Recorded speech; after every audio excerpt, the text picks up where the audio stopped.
శ్రీమాత్రే నమ. జై గురు దత్తాత్రేయ నమ.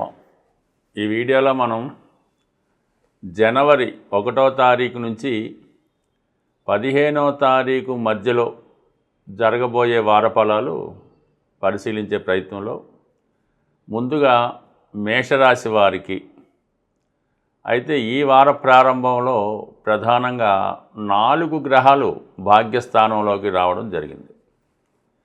ఏదైనా ఒక గ్రహం భాగ్యస్థానంలోకి వచ్చినప్పుడు ఆ గ్రహ కారకత్వానికి సంబంధించినటువంటి ఫలితాన్ని ఇవ్వడం జరుగుతూ ఉంటుంది. అది మనకి అదృష్టంగా మారడం కూడా జరుగుతూ ఉంటుంది.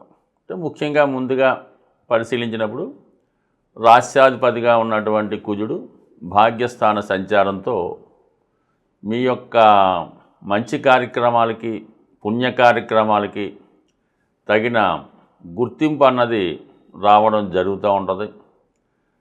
ఏదైనా ఒక విదేశ వ్యవహారంలో కానీ విదేశానికి సంబంధించినటువంటి ప్రయత్నాలు ఏవైనా ఉంటే అవి ఈ సమయంలో సక్సెస్ అవ్వడం జరుగుతూ ఉంటుంది. మీరు ఏదైనా ఉన్నత విద్య నిమిత్తం దూర ప్రాంతం వెళ్ళాలనుకున్నా దాని కొరకు ఈ వీసా పాస్పోర్ట్ లాంటి చేసే ప్రయత్నంలో చాలా వరకు సక్సెస్ అన్నది రావడం జరుగుతుంటుంది. ముఖ్యంగా మీ యొక్క సంతానం యొక్క అభివృద్ధి అది మీకు చాలా గర్వకారణంగా ఉండడం జరుగుతూ ఉంటుంది. అయితే మీరు చిన్నపిల్లలుగా ఉంటే అంటే మీ ఏజ్ని బట్టి మీ తండ్రి గారికి ఇటువంటి గొప్ప హోదా వారి యొక్క నేమ్ అండ్ ఫేమ్ పెరగడం సొసైటీలో ఒక గౌరవప్రదమైనటువంటి స్థానం రావడానికి కారణం అవుతూ ఉంటుంది. దాంతో రవి కూడా పంచమాధిపతి భాగ్యస్థితి ఇది కూడా మీలో ఉన్నటువంటి టాలెంట్కి విద్వత్తుకి కంపల్సరీగా మంచి గుర్తింపు రావడం జరుగుతుంటుంది. మీలో ఒక కాన్ఫిడెన్స్ పెరుగుతూ ఉంటుందన్నమాట.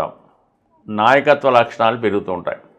ఏదైనా మనం చెయ్యాలనుకున్నప్పుడు అది ఎంత పెద్ద పనైనా సరే దాన్ని సులభంగా వీరోచితంగా పోరాడి ఆ ప్రయత్నాన్ని మీరు పూర్తి చేస్తారు. ప్రభుత్వ గుర్తింపు కానీ ప్రభుత్వ పదవి కానీ రావడం జరుగుతూ ఉంటుంది. ఎవరైతే రాజకీయ రంగంలో ఉంటారో ఎవరైతే రియల్ ఎస్టేట్ రంగంలో ఉంటారో వాళ్ళకి అనూహ్యంగా పెద్దవారితో పరిచయం ఏర్పడడం అలాగే మీ యొక్క కన్సైన్మెంటు మీ దగ్గర ఉన్నటువంటి ప్రాజెక్టు కంపల్సరీగా పూర్తి అవ్వడం జరుగుతూ ఉంటుంది. ఇక శుక్రుడు కూడా అదే స్థానంలో సంచరిస్తున్నాడు. ఇక్కడ ధన సప్తమాధిపతిగా భాగ్యస్థితి అంటే మీ కుటుంబంలో ఒకరికి కానీ మీ జీవిత భాగస్వామికి కానీ గొప్ప హోదా రావడం కానీ ఒక ప్రమోషన్ రావడం కానీ అంటే విదేశ అవకాశాలు లాంటివి రావడం కానీ జరుగుతూ ఉంటాయి. అలాగే వివాహ ప్రయత్నాలు చేస్తున్న వారికి కూడా ఒక విధంగా అంటే మరి కుజుడు రాశ్యాధిపతిగా సప్తమాధిపతిగా శుక్రుడు అక్కడ పంచమాధిపతిగా రవి వీళ్ళందరూ కలిసి భాగ్యస్థానంలో ఉండడం వల్ల ఏదైతే ప్రేమ పెళ్ళి పరస్పరం ఇష్టపడి పెద్దల అంగీకారంతో జరిగే వివాహానికి అనుకూలత అన్నది ఏర్పడడం జరుగుతూ ఉంటుంది. అంటే మీ యొక్క ప్రేమ వివాహానికి పెద్దల అంగీకారం కుదురుతుంది. దానికి తగినటువంటి ఏర్పాట్లు కూడా ఈ సమయంలో మీరు చేసుకోవలసి ఉంటుంది. అయితే ఇదే ప్రేమ పెళ్ళి పెద్దల అంగీకారం లేకుండా జరిగే అవకాశం అయితే 99% ఉంటుంది. కాబట్టి ఈ విషయంలో మీరు ప్రేమికులు ఎవరైనా ఉంటే అది పెళ్లి వరకు వెళ్ళాలనుకుంటే కంపల్సరిగా మీ పెద్దల యొక్క అనుమతి తీసుకుంటే అది మీకు అనుకూలంగా మారడం జరుగుతుంది. అలాగే వివాహ ప్రయత్నంగా వివాహం యొక్క బాండేజ్ కానీ వివాహ ప్రయత్నాలు కానీ ఫలిస్తాయి.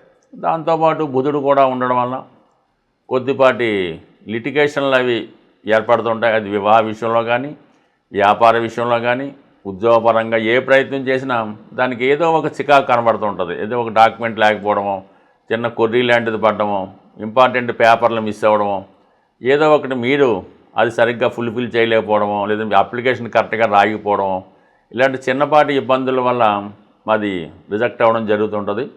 1-2 సార్లు ప్రయత్నం చేయవలసి ఉంటుంది. బట్ ఏదైనా విద్యార్థులు మాత్రం చాలా విద్యా సంబంధించిన విషయాల్లో అనూహ్యంగా గొప్ప ప్రగతి సాధిస్తారు. అలాగే ఈ సమయంలో మీరు ఏదైనా ఒక పోటీ పరీక్ష లాంటిది రాసినా కూడా దానికి విజయం రావడం జరుగుతూ ఉంటుంది. బట్ ఏదైనా భాగ్యస్థానంలో ఉన్నటువంటి ఈ గ్రహాలు జాతకుని ఒక మెట్టు పైకెక్కించడం జరుగుతూ ఉంటుంది. దీని అంతటికన్నా ప్రధానంగా ఏంటంటే తృతీయ స్థానంలో ఉన్నటువంటి గురుగ్రహ సంచారం.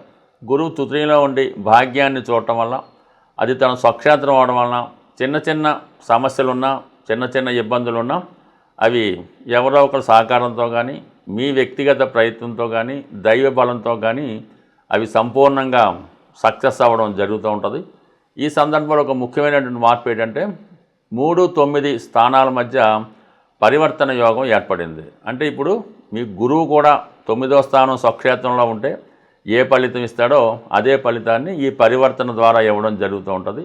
ఎప్పుడైతే మీకు రాశ్యాధిపతి కుజుడు, పంచమాధిపతి రవి, భాగ్యాధిపతి గురువు ఒకే రాశిలోకి రావడం జరిగింది కాబట్టి ఒక మంచి భాగ్యయోగం ఏర్పడడం వల్ల అది మీ తరంలో అంటే తండ్రి, కొడుకు, అలాగే మనవడు ఈ ముగ్గురికి ఒకసారి మంచి జరగడం, అలాగే మీ యొక్క వంశానికి మంచి నేమ్ రావడం అది జరుగుతుంటుంది. కంపల్సరిగా కొన్ని మార్పులు, అది విదేశ మార్పులు కానీ ఏదైనా వృత్తి వ్యాపారాల్లో కొన్ని అనుకోనటువంటి చేంజెస్ మీకు అనుకూలంగా రావడం జరుగుతుంది.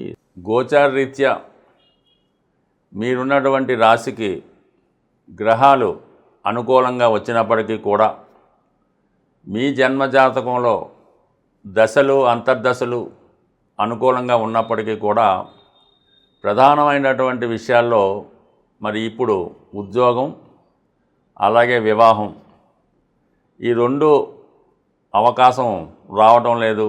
ఉద్యోగం రావటం లేదు, వివాహం జరగటం లేదు.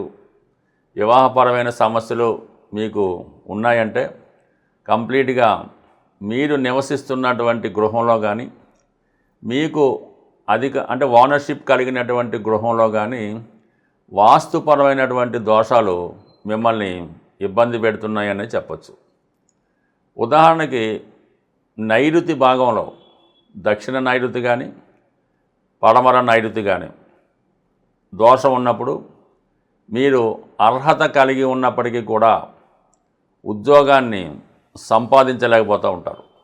ఎందుకంటే అక్కడ ఈ దక్షిణ నైరుతిలో అంటే కుజుడు, రాహు ప్రభావం, పశ్చిమ నైరుతి అంటే శని, రాహు ప్రభావం. ఈ ప్రభావం వల్ల ఒకప్పుడు మంచి ఉద్యోగం ఉండి సడన్గా పోగొట్టుకొని మళ్ళీ అటువంటి ఉద్యోగాన్ని పొందలేకపోవడం, అర్హత ఉన్నా కూడా ఉద్యోగాన్ని పొందలేకపోవడం జరుగుతూ ఉంటుంది. ఇది ఒక ఎత్తు అయితే, మీ కుటుంబంలో మీరు ఆ కుటుంబంలో ఒక వ్యక్తి అయి ఉంటే మీ కుటుంబ పెద్దల చేత వాళ్ళు తరచూ మిమ్మల్ని విమర్శించడం, ఇబ్బంది పెట్టడం కూడా జరుగుతూ ఉంటుంది. అంటే మీకు ఆ కుటుంబంలో తల్లిదండ్రులతో కానీ, తల్లి కొడుకులతో కానీ సరైనటువంటి సత్సంబంధాలు లేకపోవడం, ఈ కావాలనే ఈ జాతకుడు ఉద్యోగానికి వెళ్లకుండా ఇబ్బంది పెడుతూ ఉంటాడు.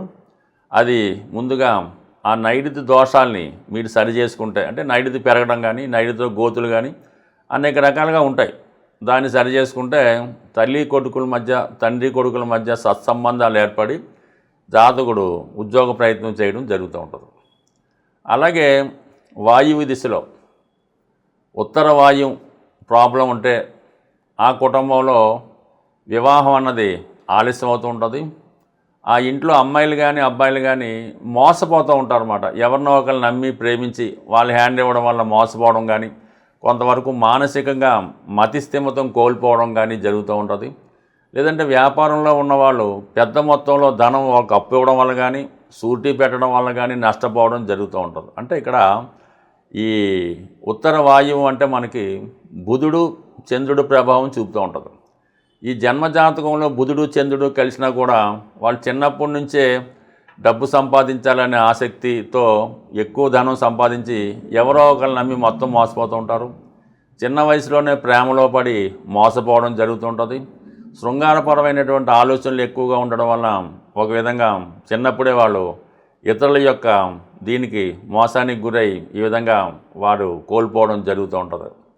ఈ విధంగా కంప్లీట్గా ఈ గృహంలో ప్రతి దిక్కుకి మీ జాతకంలో ప్రతి గ్రహానికి సంబంధం ఉంటుంది. మరి ఆ దిక్కు అంటే ఒకవేళ తూర్పాగ్నేయం ఇబ్బంది పడింది, మీ జాతకంలో శుక్రుడు కారకత్వాలు ఇబ్బంది పెడుతుంటాయి. అందువలన మనకి జాతకంలో బలం వచ్చింది, గురుబలం వచ్చింది, దశ వచ్చింది అయినప్పుడు కూడా ఆ ఫలితం జరగలేదనుకుంటే మాత్రం కంపల్సరిగా మీరు ఉంటున్నటువంటి గృహం మీ సొంత గృహంలో వాస్తుపరమైన దోషాలు సరి చేసుకుంటేనే ఆ ఫలితం మీకు రావడం జరుగుతూ ఉంటుంది. ఏదైనా దీపం ఉండగానే ఇల్లు చక్కబెట్టుకోవాల్సి ఉంటుంది.